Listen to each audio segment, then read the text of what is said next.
to the other story we're tracking as well. Prime Minister Modi in a Sunday rally has targeted Congress and accused the party of supporting terrorism for the vote bank politics.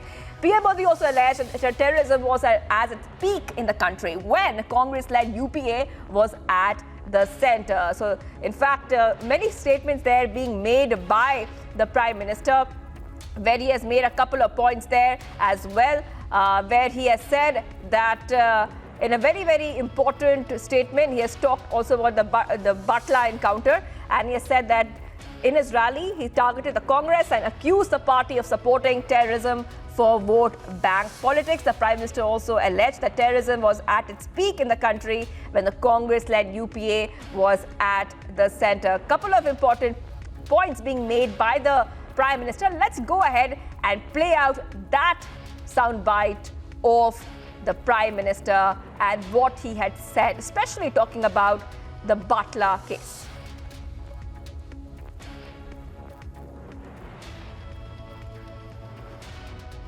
पराकाष्ठा थी, लेकिन हमारा गुजरात भी लंबे समय तक आतंक के निशाने पर रहा है।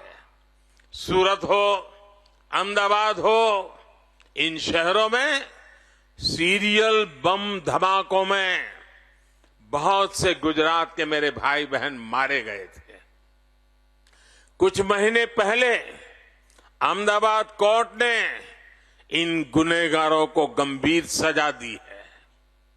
गुजरात चाहता था कि आतंक का ये खेल खत्म होना चाहिए। भाजपा सरकार ने यहां गुजरात में आतंक के स्लीपर सेल पर बड़ी बारीकी से कार्रवाई की।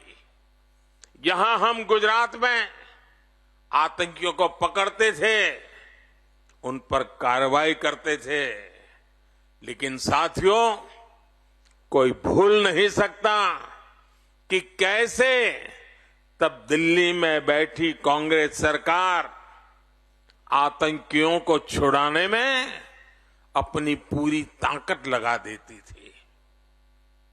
हम कहते रहे कि आतंक को टारगेट करो, लेकिन कांग्रेस की सरकार आतंक को नहीं, मोदी को टारगेट करने में लगी रही।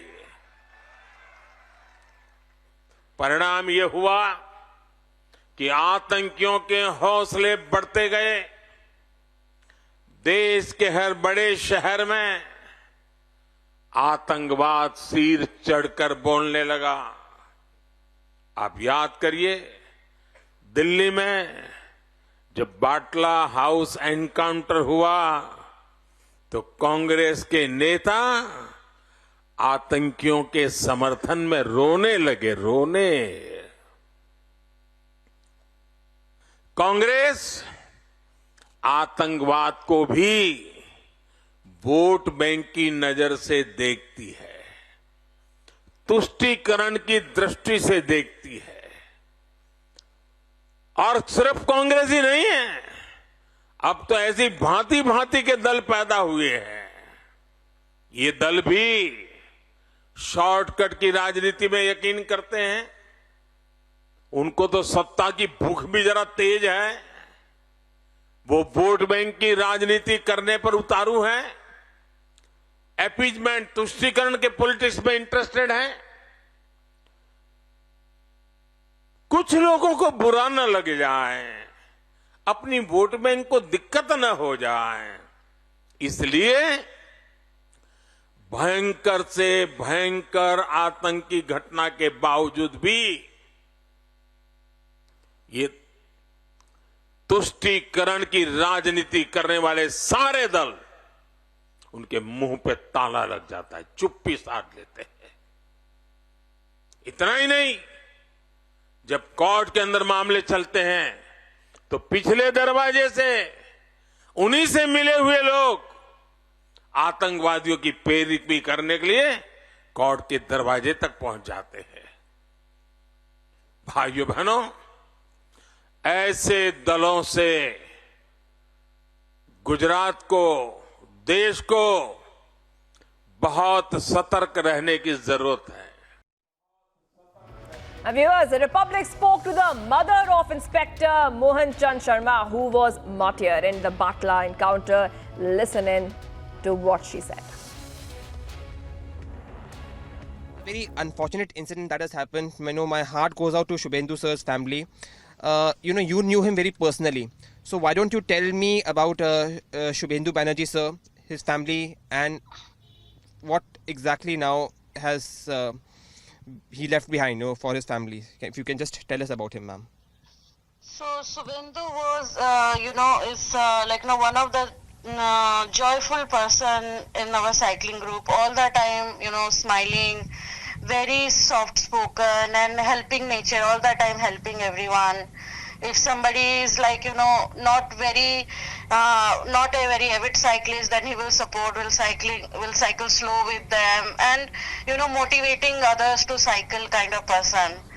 And it is really Ma'am, please tell me about his family members, ma'am, if you can just... So, Subhendu, the wife and a daughter, a college-going daughter. They, of course, both of them are totally devastated. So this is the problem, when such incident happens. We don't call it accident. It is not an accident. It's an incident, and we need to treat it as an incident. And after all these incidents, the family totally get devastated. So, in all the sense, in social burden, economic burden, everything. Ma'am, this is not for the first time, ma'am, when these kind of incidents have taken place. And unfortunately, with the way situation is, these incidents will continue to take place.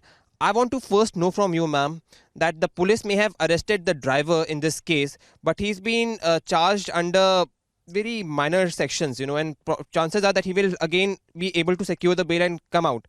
So what are your views about this? Do you feel that a stringent action should be taken against these drivers?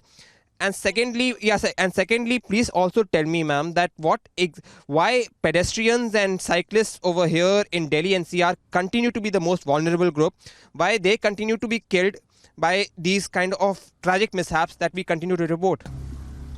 So this is the very unfortunate part because